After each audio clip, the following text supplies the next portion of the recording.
Bonjour et bienvenue dans ce bilan sur les lois de l'électricité pour la tension et l'intensité. Je vous invite, si vous n'avez pas eu l'occasion de les voir, les deux vidéos qui précisent les lois dans le cas d'un montage en série et les lois dans le cas d'un montage en dérivation. Ici, nous sommes sur un bilan de l'ensemble de ces lois. Alors, voyons ici, dans un premier temps, l'intensité dans un montage en série. Dans un montage en série, l'intensité sera la même en tout point du circuit. En effet, c'est une quantité d'électricité, donc la quantité d'électricité qui est délivrée par le générateur ne peut pas être perdue au cours du circuit.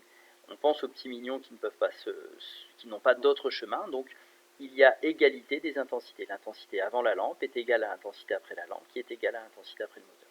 Cette loi est donc une loi d'unicité qui nous dit que I1 est égal à I2 et est égal à I3. En dérivation, l'intensité délivrée par le générateur va se retrouver ici au nœud de dérivation. On va avoir la possibilité de prendre deux chemins. Donc, une partie de l'intensité va passer dans la lampe et une autre partie de l'intensité va passer dans la résistance. L'intensité dans la branche principale sera donc égale à la somme des intensités ici des branches secondaires. C'est une addition, c'est donc une loi d'additivité des intensités dans un circuit en dérivation. L'intensité I, ici, sera égale à la somme de l'intensité I1 et I2.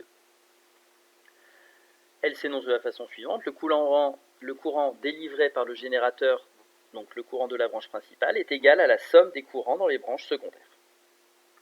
Voici ici donc les deux lois pour l'intensité. Pour la tension, dans un circuit en série, la tension aux bornes du générateur est égale à la somme des tensions aux bornes des dipôles montés en série, c'est-à-dire que la tension du générateur est égale à la tension du moteur plus la tension de la lampe. C'est une loi d'additivité puisqu'on additionne, et elle nous dit que U, la tension du générateur, est égale à la somme des tensions des dipôles en série U1 et U2. Donc la tension du générateur est égale à la somme des tensions des dipôles en série.